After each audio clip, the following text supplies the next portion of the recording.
பிரியமானவர்களே, இந்த அருமையான ஓய்வு நாளிலும் தேவ செய்தி கேட்குவதற்கு ஒவ்வொருவரையும் இயேசுவின் இணையற்ற நாமத்தினாலே அன்பின் வாழ்த்துக்கள். வந்த ஒவ்வொருவரையும் கர்த்தர் தாமே ஆசீர்வதிப்பாராக. இந்த நேரத்திலும் இந்த செய்திக்காக கண்களை மூடி நாம் ஜெபிப்போம். ஸ்தோத்திரம் ஏசப்பா, துதிக்கிறோம் ஆண்டவரே. அப்பா, இந்த காலை வேளையில ஸ்தோத்திரம் ஸ்தோத்திரம் ஸ்தோத்திரம் ஆண்டவரே. ஒவ்வொருவரையும் ஆசீர்வதிப்பீராக, அந்த தேவ செய்தியை ஆசீர்வதிப்பீராக ஏசப்பா.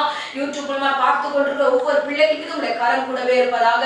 தேவரீர் இந்த வார்த்தைகள் எல்லாம் ஆண்டவரே 100 60 இந்த பிள்ளைகளுக்கு பலன் தரத்தக்கதாக ஆண்டவரே இந்த நாளை ஆசீர்வதித்து தரும்படியாக ஜெபிக்கிறோம். எல்லா தடைகளையும் எடுத்து போட்டு கர்த்தர் தாமே பொறுப்பெடுத்து ஆசீர்வதிப்பீராக. இயேசுவின் இணையற்ற நாமத்தினாலே ஜெபித்து ஒப்புக் கொடுக்கிறேன் நல்ல பிதாவே. ஆமென் ஆமென். ஹல்லேலூயா.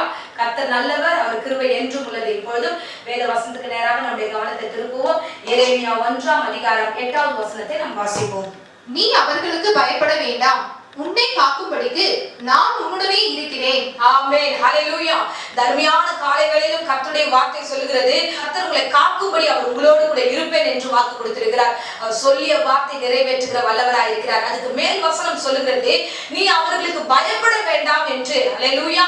சில நேரங்களில் மனிதர்களுடைய நிமித்தமாக நம்ம நிறைய காரியங்களை பயப்படுகிறோம். அவங்க என்ன சொல்லுவாங்க, இவங்க என்ன சொல்லுவாங்கன்னு சில காரியங்களை குறித்து பயப்படுறோம். அப்படி இல்லைன்னா பெரிய அதிகாரிகளை பார்த்து, நீங்க வேலை செய்கிற இடத்துல இருக்கிற அதிகாரிகளை பார்த்து, இவங்க முன்னாடி நம்ம எப்படி நடக்க போறோமோ எனக்கு ரொம்ப பயமா இருக்கு, அடுத்த மாதத்துல எப்படி நான் வந்து இந்த காரியத்தை மேற்கொள்ள போறேன்னு எனக்கு தெரியல.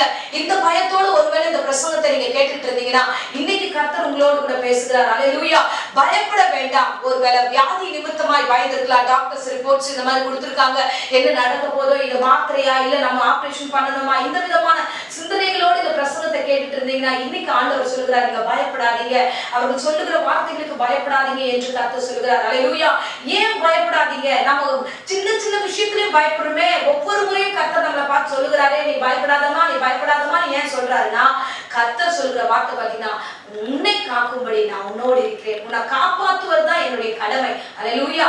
தாயின் கர்ப்பத்துல உருவாகும் முன்பே உன்னை பெயர் சொல்லி அழைத்தேன் அல்லவா, உன்னை காக்கும்படி நான் உன்னோடு இருக்கிறேன். இந்த வேத வசனத்துல கூட எரேமியாவை பார்த்து சொல்கிறார், அவன் தாயின் கர்ப்பத்துல இருக்கும் பொழுதே அவனை ஆண்டவர் ஆசீர்வதித்தார், அவனை பெயர் சொல்லி அழைத்தார், அவனை முன்குறித்தார், அவனை ஒரு தீர்க்கதரிசியாக கர்த்தர் கட்டளையிட்டார் என்று வேதம் சொல்லுகிறது. ஹல்லேலூயா.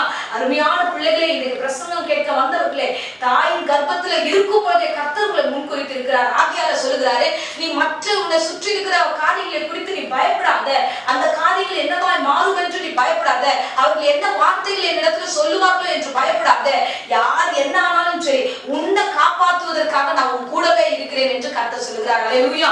அதுதான் சங்கீதம் 121 வசனத்துல நம்ம வாசிக்கிறோம். 5வது வசனத்தை நம்ம வாசித்தோம் என்றால், கர்த்தர் உன்னை காக்கிறவர். ஹல்லேலூயா. அதை 7வது வசனத்தை நம்ம வாசிக்கும் போது, கர்த்தர் உன்னை எல்லா தீங்கிற்கும் விலக்கி காப்பார். ஹல்லேலூயா. கர்த்தர் உன்னை காக்கிறவர். அவர் எப்படின்னா, எந்த நேரத்துல என்ன வருமோ, ஆபத்து வரும் நமக்கு தெரியாது, அடுத்த நாள் என்ன நடக்கும் நமக்கு புரியாது. அப்ப அந்த ஆபத்தான சூழ்நிலை கர்த்தர் அறிந்திருக்கிறார். இந்த நேரத்துல என் பிள்ளை போனா இந்த பிரச்சனை வந்துடும், சோ நான் காப்பாற்றுகிறேன் என்று நம்மளை தடை செய்து அந்த இடத்துல இருந்து வெளியே கொண்டு வருவார். ஹல்லேலூயா.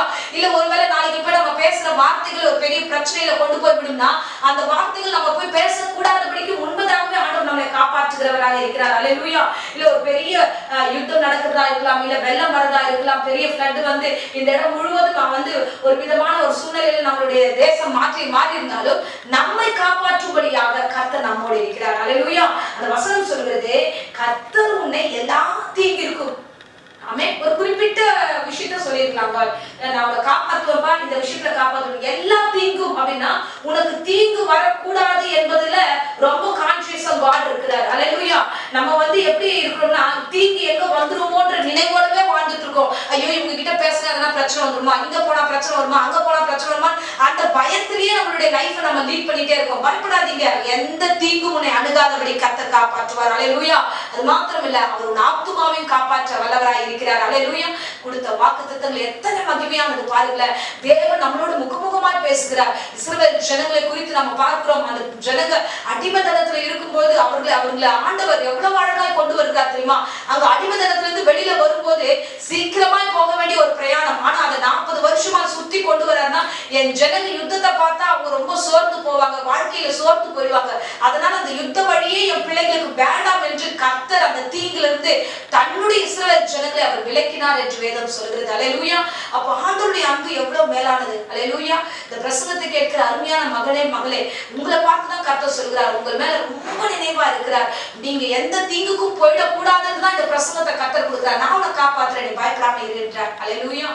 ஒரு விசேஷமான ஒரு காரியத்தை காலை வேளையில கர்த்தர் என்னோடு கூட பேசினார். நோவாவோட காரியத்தை குறித்து கர்த்தர் பேசினார். ஆதியாகமத்துல நம்ம வாசிக்கிறோம் 6ஆம் அதிகாரத்துல தேவன் இந்த பூமியை பார்க்கிறார். இந்த பூமி பார்க்கும்போது எல்லாம் சீர்கெட்டதா இருக்கிறது, எல்லாம் ஒழுங்கினமா இருக்கிறது, ஒவ்வொருவரும் தங்கள் வழிகளை கெடுத்துக் கொண்டார்கள். அப்பொழுது அந்த நாட்களில நீதிமானா இருந்த நோவாவை கர்த்தர் காண்கிறார். பார்த்து ஆண்டவர் நோவா கிட்ட ஒரு வார்த்தை சொல்கிறார். வாசிப்போம். ஆதியாகமம் 6ஆம் அதிகாரம் 13ஆம் வசனத்தில் நம்ம வாசிக்கிறோம். அப்பொழுது தேவன் நோவாவை நோக்கி, மாம்சமான யாவரின் முடிவும் எனக்கு முன்பாக வந்தது, அவர்களாலே பூமி கொடுமையினால் நிறைந்தது. அவர்களால பூமி கொடுமையினால் நிறைந்திருக்கிறது. ஆனா இந்த பூமியை நான் அழிக்க சித்தம் கொண்டிருக்கிறேன். இந்த பூமியில இப்படிப்பட்ட ஜனங்கள் பாவத்தினாலும் விபச்சாரத்தினாலும் பலவிதமான காரியத்தில் விழுந்து போயிருக்கிறார்கள், உணர்வற்றவர்களா இருக்கிறார்கள். இந்த கடைசி காலங்களில் இப்பேற்பட்ட ஒரு சூழ்நிலை தான் இப்ப நடந்துட்டு இருக்கு.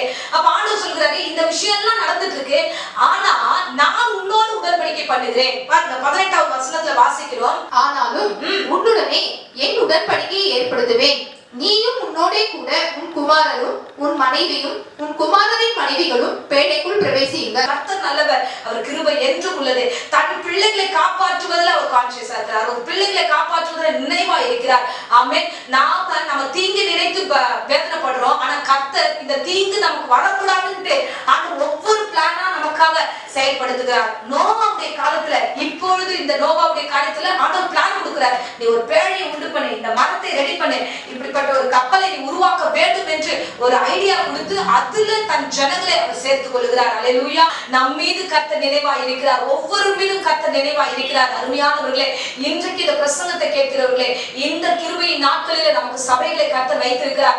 இந்த சபைகளில நீங்கள் கடந்து வரும்போது நீங்களும் உங்கள் வீட்டாரும் உங்களோடு சேர்ந்திருக்கிற ஒவ்வொரு உயிரினங்களும் கர்த்தர் காப்பாற்ற வல்லவராய் இருக்கிறார். அல்லேலூயா, அல்லேலூயா. அதுதான் நீதிமொழிகள வசனத்துல நம்ம வாசிக்கிறோம் 3ஆம் அதிகாரம் 26ஆம் வசனத்துல, கர்த்தர் உன் காலை சிக்கி கொள்ளாதபடி காப்பார் என்று வேதம் சொல்கிறது. எங்கேயும் ஆண்டவர் உங்களை விட மாட்டார். எல்லா இடங்களிலும் உங்களை பாதுகாத்து உங்களை பத்திரப்படுத்தி உங்களை வழிநடத்தும் அவர் வல்லமுள்ள தெய்வமா இருக்கிறார். ஆமென். ஆகையால நீங்க மனுஷர்களுக்கு பயப்படாதீங்க, உங்களை சுற்றி இருக்கிற ஜனங்களை குறித்து பயப்படாதீங்க, பிசாசின் கிரியைகளை கண்டு பயப்படாதீங்க, வியாதிகளை கண்டு பயப்படாதீங்க. அப்பேற்பட்ட ஒரு சூழ்நிலை ஒருவேளை கடந்து வருதுன்னா கர்த்தருடைய வேத வசனம் இவ்விதமா சொல்கிறது. ஏசாயா 31ஆம் அதிகாரம் 5ஆவது வசனத்துல வாசிக்கிறோம். பறந்து காக்கிற பட்சிகளை போல சேனைகளின் கர்த்தர் எருசலேமின் மேல் ஆதரவாக இருப்பார், அவர் அதை காத்து தப்ப பண்ணுவார், அவர் கடந்து வந்து அதை விடுவிப்பார். ஆமென். அல்லேலூயா. பறந்து காக்கிற பட்சியை போல கர்த்தர் கடந்து வருவார். நீ பயந்து அந்த சூழ்நிலை நிற்கிறாய் என்பதை கர்த்தர் கண்டா நிச்சயமா கடந்து வருவார். நீங்க பயப்பட வேண்டிய அவசியமே இல்லை. உங்களை காக்கும்படி அவர் உங்களோடு இருக்கிறார். தான் வேத வசனத்தை வாசிக்கிறோமே, பயப்பட வேண்டாம், உங்களை காக்கும்படி நான் உன்னோடனே இருக்கிறேன், உங்களை வழி நடத்தும்படி நான் உங்களோட இருக்கிறேன், சோ உங்களை பாதுகாக்கும்படி நான் உங்களோட இருக்கிறேன், உங்களை கூட இருந்து உங்களை வழி நடத்தி உங்களை ஆசீர்வதித்து நடத்துவேன். ஆமென். இப்பொழுது நாம் கண்களை மூடி ஜெபிப்போம். கர்த்தர் நம்மை ஆசீர்வதிக்கும்படியாக எல்லோரும் இருந்த இடங்களை ஸ்தோத்திரம் பண்ணுவோம். அப்பா நன்றி ஆண்டவரே. எந்த மனுஷர்களை குறித்து பயப்படுகிறார்களோ, எந்த வேலையை குறித்து பயப்படுகிறார்களோ, எந்த வியாதியை குறித்து பயப்படுகிறார்களோ, எல்லா பயத்தின் ஆவிகளும் இயேசுவின் நாமத்தில் சபித்து கட்டுகிறேன். கர்த்தாவே, நீர் கொடுத்த வாக்குத்தத்த வார்த்தைகளை வைத்துக் கொண்டு இந்த வழியில இந்த பிள்ளைகள் ஜெபிக்க கர்த்தர் கிருபை தருவீராக. அப்பா நீர் கூடவே இருப்பேன் என்று வாக்கு கொடுத்தீர், அந்த வாக்கை நிறைவேற்றும் ஆவியானவர் தாமே கூட இருப்பீராக. இந்த வழியில யாராகிலும் வியாதியோடு பலவீனத்தோடு சோர்வோடு பயத்தோடு இருந்தாங்கன்னா எல்லா வியாதிகளும் இயேசுவின் நாமத்தினாலே சபித்து கட்டுகிறேன்.